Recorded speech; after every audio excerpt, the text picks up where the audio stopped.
Hola, ¿cómo están amigos de Ultimátum MX? Muy buenos días. Vamos a iniciar Arsenal de Plumas y vamos a iniciar semana y vamos a iniciar mes 1 de abril del 2024. Me da mucho gusto compartir ahora este espacio con Juan Carlos Calimayor. Juan Carlos, ¿cómo estás? Bien, Alex, pasando estos días de Semana Santa, uno quiere estar tranquilo, no puedo dejar de lamentar el terrible accidente que parece que fue víctima, Juan Pablo Montes de Oca, su esposa, sus hijos, su hermana, sus hijos, o sea, la verdad es que es un terrible suceso que enluta a esa familia y que hace sentir por lo menos un sentimiento generalizado de solidaridad como sociedad que somos, ¿no? Así es, efectivamente. Sí, yo creo que esta parte del fin de semana pasado y sábado, domingo, estuvieron marcados pues por esa fatal noticia que ocurrió el jueves en la tarde y, y de ahí pues el arranque de las campañas, ¿verdad? Que según marca el calendario electoral era el 31 de marzo y así lo hizo Eduardo Ramírez, arrancó allá en la zona de donde sea, ¿verdad? Comitán, Trinitaria, Margaritas, y es la nota que traemos ahí en 8 columnas el día de hoy. Se sintetizan dos propuestas o tres que hizo él allá, en donde llamó a los aspirantes a la gubernatura de Chiapas a un pacto de fraternidad política y de pacificación en Chiapas.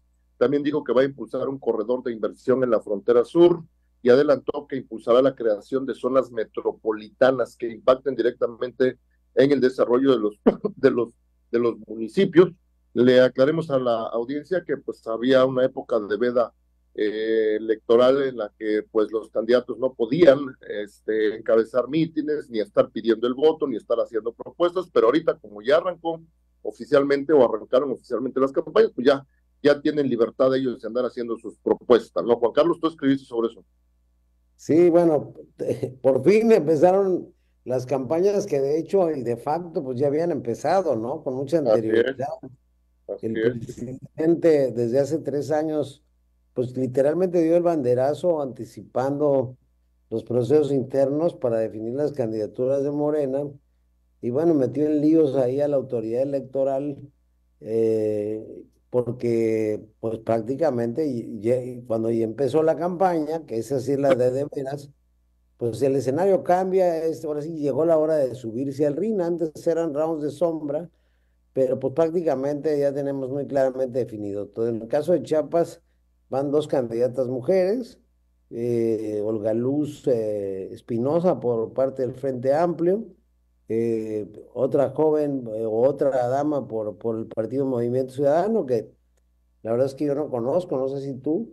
Y bueno, y enfrentan a un personaje de grueso calado, con una trayectoria política de muchos años, pues que prácticamente en tema de elecciones ya es todo literalmente, toda una chucha cuerera, como dicen vulgarmente, porque pues ha sido de todo, diputado local, diputado federal, senador de la República, es alcalde de su pueblo, o sea, la verdad es que, pero además, después de un proceso sumamente tortuoso, a Eduardo francamente le costó trabajo porque a los chiapanecos nos tuvieron en vilo, los canijos de Morena, pues en el entendido de que como aquí siempre el partido gobernante es el que pone e impone las condiciones, el partido gobernante en turno es el que pone e impone las condiciones, pues yo diría que es uno de los estados más seguros, igual que Tabasco, por eso se pelearon mucho, para que pudiera ganar, incluso pensaron que cualquiera, a falta de una oposición verdaderamente combativa. Ahí el gran reto para la oposición, para los Galus particularmente, por el arrastre que pueda darle Xóchitl Gálvez a la campaña en ciertos sectores de las clases medias urbanas, que están un poco molestas, muchos chiapanecos por el tema de la inseguridad. Eduardo tiene una amplia ventaja, parte de un piso muy firme, pero aún así está arriba del 54, 60%, es decir, no tiene todo el pastel completo. porque hay una manifestación de enojo y de inconformidad que pues, lo que va a buscar es o no votan o votan por la oposición. Entonces, yo creo que es indudable y lo pensamos todos, más nuestros amigos analistas, supongo que tú también, Alex, que pues, estamos hablando ya del virtual próximo gobernador. Y yo lo que destaco hoy en mi columna es leer entre líneas esta ciencia que se llama la semiótica, de identificar e interpretar los signos, o sea, ¿qué quieren decir los mensajes? Y en los mensajes yo escuché o el típico mensaje de un meeting, ¿no? Ahí en eso no cambia mucho la retórica, y por otro lado, un poco una autodefinición de lo que yo llamo el estilo, o que José Vidaurri lo llamaba el estilo personal de gobernar. Eduardo reconoció que ha cometido, que ha tenido aciertos, que ha tenido errores, que ha madurado con el paso del tiempo, que no es el mismo de hace 6 años, tampoco el de hace 9. Yo creo que nos pasa a todos, y yo creo que él llega en un buen momento. Ojalá mantenga los pies sobre la tierra. Dijo que exhortó a los aspirantes a cargos de elección que estaban ahí acompañándolo a una cosa que encabeza, una frase que encabeza mi columna, y que es saber escuchar. Escuchar para tomar decisiones. Dijo Eduardo un poco metafóricamente, dormir con los ojos abiertos, ¿no? Y entregarse de tiempo completo a esta oportunidad que le dio la vida de servir al Estado. Pero sobre todo, él ha sido muy enfático, Alejandro, en dejar un legado, quedarse en el corazón de los chiapanecos. La verdad es que es algo que no han logrado muchos de los gobernadores, a pesar que son una especie de virreyes sexenales, y no, y bueno, no se puede decir que no hayan hecho nada. A veces, pues hay muchos de triste memoria, donde hay más detractores que aplaudidores de su gestión. Aquí es el rey ha muerto, vive el rey, y no sé si tú pudieras evocar alguno, pero es difícil citar a gobernadores que hayan trascendido históricamente. Yo te diría, para irnos al siglo pasado, al principios del siglo pasado, a un Emilio Rabasa, por ejemplo, que gobernó siendo un jurista destacado, que innovó en muchos temas, sobre todo en materia educativa, en un estado muy retrasado todavía, pero imagínate, hace más de 100 años, este, pero que era parte de los gobernadores del porfirismo. Y de ahí, por ejemplo, un Samuel León Brindis, muy querido, Juan Sabines, papá, con todo su estilo también muy personal de gobernar, un personaje muy popular. Pero acá la evaluación es, y el gran reto que se quiere imponer es poder, digamos, no ser denostado. Eso es lo que yo creo que le preocupa mucho a él. Es decir, que cuando termine su gobierno no empiece la gente a decir que fueron ladrones, que fueron ineptos, que no hicieron nada, que todos son iguales. Yo creo que a él sí le preocupa el juicio de la historia, aquello que Fidel Castro llamaba el juicio de la historia, ¿no? A mí me juzgará la historia, decía Fidel Castro, ¿no? Ujú. Y yo creo que eso es por la parte que tiene que ver, digamos, con la autodefinición. Acuérdate que a veces las frases definen a los políticos, Alejandro. Acuérdate de aquel famoso discurso de Donaldo Colosio, cuando dijo: veo un México con hambre y sed de justicia. Esa frase se quedó tan acuñada que incluso pudo haber sido su propio epitafio, es decir, su propia sentencia, ¿no? Vemos a un México con hambre y sed de justicia, por ejemplo, para esclarecer su propio crimen, que está todavía presente en la memoria de muchos mexicanos. Y acá lo que yo veo es alguien que pretende mantener los pies en la tierra. Es bien difícil, Alejandro, porque somos muy cortesanos en Chiapas, somos muy aduladores del gobierno en turno, y esto genera esto que se llamaba a los griegos el síndrome de la ibris, que es la pérdida del piso. Por eso los romanos utilizaban aquella frase famosa de memento mori, recuerda que eres mortal. Había un personaje que iba atrás de los emperadores diciéndole, eres mortal. También está aquella otra anécdota de Alejandro Magno, que cuando ya ve pues, cercana a su muerte, dice: cuando me entierren, pues no quiero que me entierren quiero que me lleven los científicos más desconnotados para que compruebe que ni la ciencia y ni los mejores médicos al hombre más poderoso del mundo son capaces de curar, ¿no?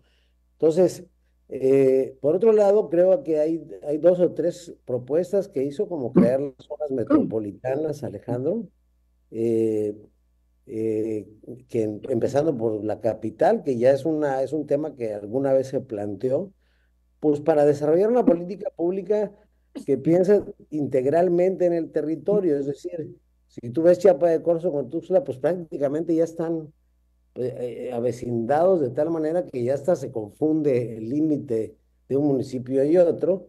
Y lo mismo pasa con Berriozábal, con San Fernando, que se han vuelto casi extensiones de la ciudad capital. Entonces, al crear una zona metropolitana, lo que hace es que todas las políticas públicas de esos municipios, sin dejar de serlo, sean integrales en cuanto a temas de infraestructura y y se tomen decisiones que contemplen el área que abarca a toda la población y su desarrollo urbano.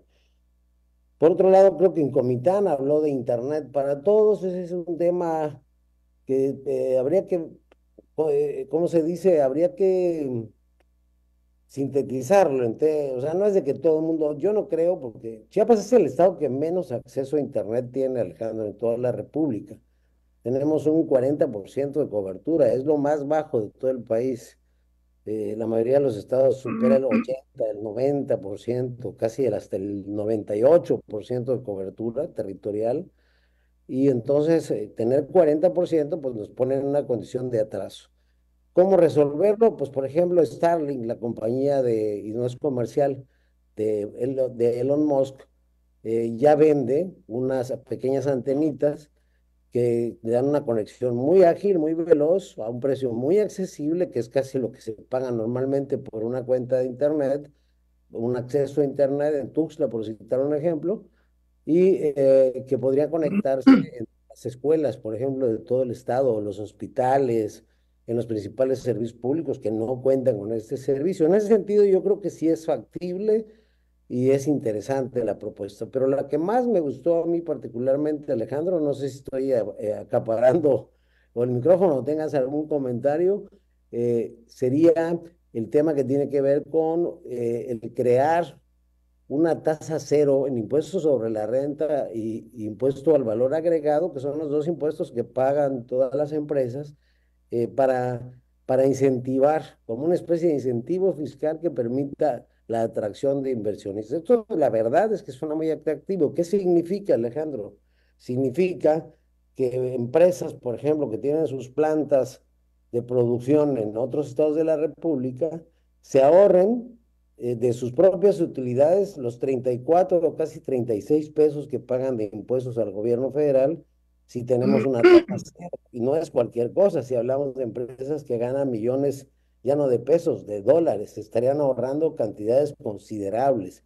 Y ojalá también esa exención corra empecemos por los propios chiapanecos. Eso sería un detonante, aunque nada más con esto cierro, habría que agregar que falta infraestructura, capital humano, no tenemos, digamos, las habilidades y competencias en el modelo educativo que permitan, por ejemplo, poner una planta como la de Tesla que se quiere poner en Monterrey, no hay ingenieros suficientes y los pocos buenos egresados que hay de las universidades terminan yéndose por la falta de empleos bien remunerados de Chiapas. Entonces, pues la verdad es que el reto es grande, y ojalá que más allá de ideas dispersas podamos ir contrastando los planteamientos que hagan para ir sintetizando lo que podría ser la política del gobierno en los próximos 6 años.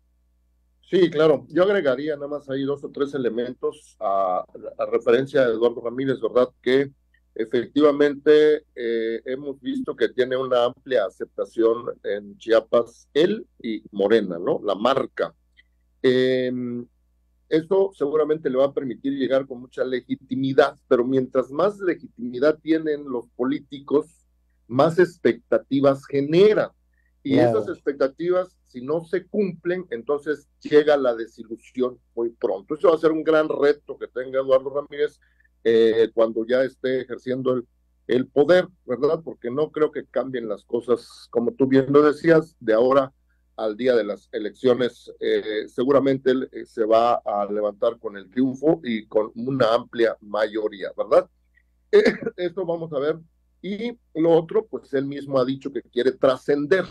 Y trascender implicaría, pues no solamente que tenga voluntad para gobernar, sino ahí tiene que ver mucho los recursos públicos. Ya sabemos que, pues en este sexenio, el gobierno federal recortó el gasto en muchas áreas importantes del gobierno, y eso limita a los gobernadores a realizar acciones o satisfacer muchas demandas de la población. Yo creo que esa tónica va a cambiar con la próxima presidenta, cualquiera de las dos que sea. No pueden seguir recortando los gastos. Por ejemplo, lo vimos en el primer año de este gobierno, de este sexenio, que le quitaron dinero a todas las dependencias sin haber hecho un diagnóstico de dónde se necesitaba el recurso. Por ejemplo, la Secretaría del Medio Ambiente, ¿no? O la CONAFOR me decían que no tenían ni para pagar brigadistas, ¿no? Para andar apagando fuego. Entonces, yo creo que eso tendría que cambiar en el próximo sexenio para que el gobierno pueda caminar y así las propuestas de un candidato a gobernador, como lo está haciendo Eduardo Ramírez, pues tenga posibilidades de ir realizando todo lo que se proponga hacer. Acordarnos o recordar, Juan Carlos, que a la par que inició campaña Eduardo Ramírez aquí en Chiapas, también iniciaron campañas en Veracruz, en Morelos y en Puebla. Por ahí ya los medios están destacando eso, en donde en estos estados, dicen, repito, Veracruz, Morelos, Chiapas y Puebla, los candidatos morenistas están liderando las encuestas en 4 entidades, dice, aunque en algunas por un margen muy reducido, ¿no? No en todos van parejos, solamente en algunos estados va muy aventajado Morena y en algunos otros pues van a ir en margen muy reducido o probablemente pierdan, ¿no? Recordemos que son 9 entidades, incluida la Sí. Ciudad de México, que va a renovar gubernaturas el 2, el 2 de junio. Nada más para cerrar el tema de Eduardo, y no comentamos el de las otras candidatas porque no arrancaron campaña, no hicieron actos. Entonces, No, pues vamos a esperar con cómo arrancan, qué dicen, cuál es su visión para poderlo comentar. Pero por que refiere a Eduardo, también tú destacaste al principio un tema muy importante, que es su llamado pacto de fraternidad. Es decir, el virtual gobernador está desde ahora haciendo un llamado y me llamó mucho la atención que dijera en su mitin, teniendo a 8 partidos que lo acompañan, que también hacía un llamado, lo dijo con todas sus letras, al PAN, PRI y PRD, a las minorías, dijo, para gobernar para todos. Y esto es un mensaje bien importante, sobre todo cuando venimos de un gobierno federal, de un presidente que se ha dedicado a polarizar y a llamar adversarios y prácticamente enemigos a quienes no piensan como ellos. Es decir, es una política bien distinta a la de la 4T a nivel federal, que es más incluyente, y una política de responsabilidad, porque voten o no voten por ti, todos son ciudadanos, todos tienen los mismos derechos y hay que gobernar para todos. Eso también me parece muy importante en la convocatoria que ha hecho Eduardo Ramírez. Ahora bien, respecto a los otros estados, bueno, te puedo reportear que, por ejemplo, Rocío Nale arranca su campaña con denuncias, con evidencias, con pruebas de una casa de 50 millones de pesos en un fraccionamiento de lujo, donde un tuitero, un empresario, publicó hasta las escrituras a nombre de una sobrina y que es en efecto donde vive la señora. Una casa que cuando la hizo el notario público en cuestión, pues creo que valía 5 millones de pesos, cuando en realidad vale más de 50 y se ven las fotografías y pues obviamente no andan equivocados. Fue al Café La Parroquia, que es un café muy tradicional, aunque me dicen que hay dos, uno en Boca del Río y otro en el viejo puerto de Veracruz, y la gente le gritó, ya inventaron, ya dicen ahora que se pusieron de acuerdo y que los panistas llegaron para armarle un show. Bueno, ahí lo que cada quien quiera creer, pero no le fue muy bien en el arranque. Subió una foto de su meeting ahí en el puerto y todavía puso tengan para que aprendan. Uno de los problemas que tiene Morena en esta campaña es la soberbia. O sea, están muy sobrados. Y yo creo y luego subieron fotos de la oposición y de lo que ha convocado Yunes, el candidato del PAN, y yo lo que veo es una campaña de la oposición que va increciendo. Es decir, que va creciendo y que puede llegar a alcanzar, puede llegar a empatar y puede llegar a rebasar. Ahorita decías tú que Morena, según Mario Delgado, tenía 9 de 9 y parece que no es así. Parece que pueden perder la Ciudad de México, que no es cualquier cosa, es el principal bastión de la izquierda desde hace más de 2 décadas. Veracruz, que puede ir creciendo, como decíamos, la campaña del Frente Amplio. Tal vez Tabasco y Chiapas sean los dos estados donde sí la tiene muy segura Morena, pero que de Ujú. ahí Guanajuato, Morelos con el pésimo gobierno que dejó Cuauhtémoc Blanco, que es muy bueno fue muy bueno para meter goles, pero muy malo para gobernar. También Puebla, donde también arrancó la oposición con un mitin grande, ahí estuvo Xochitl Gálvez. Difícil porque hay mucho programa social, hay mucha Sí, pobreza. La pobreza es el mejor cliente electoral sí. de Morena, ¿no? Jalisco también, ¿no? Jalisco la tiene franca, ya ves que pintó su raya Enrique Alfaro, el gobernador, con Dante Sí, Delgado, y dijo, él está preocupado por la elección de su estado y parece que va muy bien la posibilidad de que gane su propio partido sí, allá. sí. Y nos faltaría, Me dicen que Ciudad de México está muy difícil también para Moreno. Ciudad de mira, México. hoy vi una encuesta de Massive Caller sobre los 300 distritos electorales y está empatada literalmente, ¿eh? O sea, no es esta narrativa del ya ganamos, de que vamos, por ejemplo, hoy el Financiero publicó una encuesta con 50 puntos para Claudia Sheinbaum y 32 para Xochitl Gálvez, son 18, pero también se publica otra por parte de Analítica, una empresa que atinó Sí, fue la única que atinó en Argentina los resultados electorales, que es mexicana, sí, y ahí la distancia se acorta a 12 puntos. Viene el debate la próxima semana, el debate puede ser un punto de quiebre sí, para y la tiene difícil, yo lo que veo es que perdón, a Claudia Sheinbaum está en una camisa de fuerza porque no se puede salir del script de la cuarta transformación y no puede darse el lujo de tomar distancia o marcar una diferencia con el actual presidente de la República, que es narcisista y claro, egocentrista, ¿no? claro. Sí, En sí, sí. cambio, Xochitl tiene todo para decir, pues no tenemos un sistema de salud como en Dinamarca, efectivamente, Sí, no tenemos seguridad, claro. eh, la gente vive con miedo en el país, Sí, y hay muchos déficits, o sea, gobernar desgasta, y no reconocerlo claro. es un acto de soberbia. Sí, sí, sí.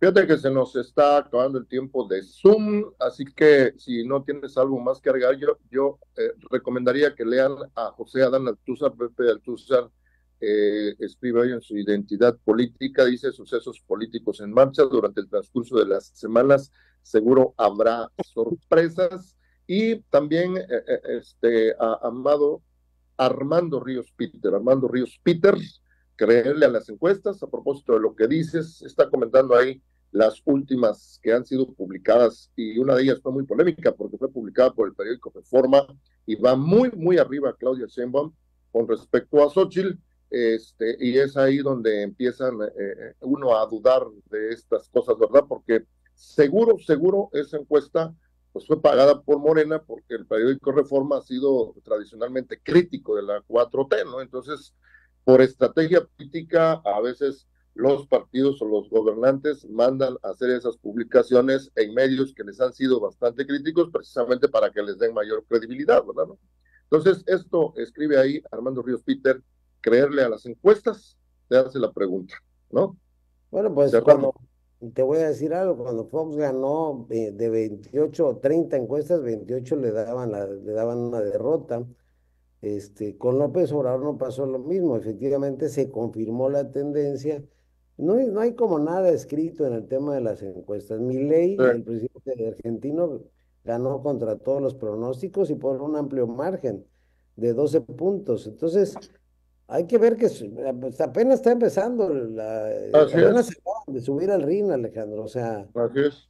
y el tema es con quién va a seguir debatiendo. Ya quiero ver a Xochitl diciendo a Claudia Sheinbaum en el debate que haces aquí cuando el que debería estar acá es el presidente, porque es el que está en campaña. Tú nada más eres su, su porrista, ¿no? Va a estar Es- interesante esa primer pero debate fíjate domingo. que a pesar de que Xochitl trae un voto y un movimiento orgánico de la sociedad civil muy intenso, que está creciendo, te decía, no me gusta cómo están manejando su campaña, porque si se está llenando estadios, está Sí, llenando lugares, debería de haber drones, sí, debería haber una mejor comunicación social claro, para transmitir emociones. Acuérdate que sí, los votantes votan con irremediablemente, claro, científicamente comprobado, con el corazón y no con el cerebro. claro, claro, claro.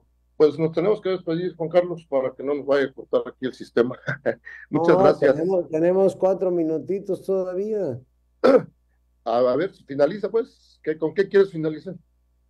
Bueno, yo quiero finalizar con el análisis de lo que pasó en Tuxtla. Hoy Aquiles Espinosa sube un mensaje reconociendo por sensatez y madurez, dice la definición que hizo Morena, pero dice yo gané las encuestas y voy a seguir luchando por lo que creo, soy un político profesional. Fíjate que hay un dato que yo no había caído en cuenta y que puede favorecer a Paco Rojas en este caso, y es que Carlos Morales, que en mi opinión, y tú lo sabes, siempre lo he dicho, ha hecho un gran gobierno, excepcional en el caso de Morena, ganó su segunda reelección con el 38% de los votos, pero con la oposición dividida en dos, es decir, por un lado Paco y por otro lado Willy Ochoa. Ahora va solo Paco, es decir, no hay voto dividido, una, y el 38% no es la totalidad, es decir, queda un espectro de 62%, lo cual es el universo de votos que eventualmente podría capitalizar Paco Rojas si, en mi opinión, mejora su comunicación, su mensaje. Esto de recurrir al llamado de los tuslecos de origen, se me parece un error estratégico porque el Tuxtla Viejo está de la novena sur a la novena norte y la periferia tiene migrantes, jóvenes estudiantes que vienen del centro y del interior del estado y no hay un discurso dirigido para ellos. Así que también yo diría que en el caso de Tuxtla la moneda está en el aire, depende de lo que haga Ángel Torres. A mí lo que me interesa es saber qué visión tienen ambos, incluso Salvador Constanzo, que va a tener el problema de que va por un partido que no tiene ni recursos ni estructura. Entonces, si tuviera alguna posibilidad, pues con esa ayuda, pues no puede. Entonces, vamos a ver una elección cerrada que puede pasar cualquier cosa. Así es en efecto. Y recordar nada más a la audiencia que las campañas para presidentes municipales y diputados locales van a empezar hasta mayo, ¿no? Todavía no pueden andar haciendo campañas ni propuestas ellos. Pero bueno, ya lo platicaremos en su momento. Juan Carlos, muchas gracias. Es un placer siempre compartir con un gran periodista como lo eres tú, Alejandro. Gracias a la audiencia también. Muy buenas tardes. Hasta la próxima.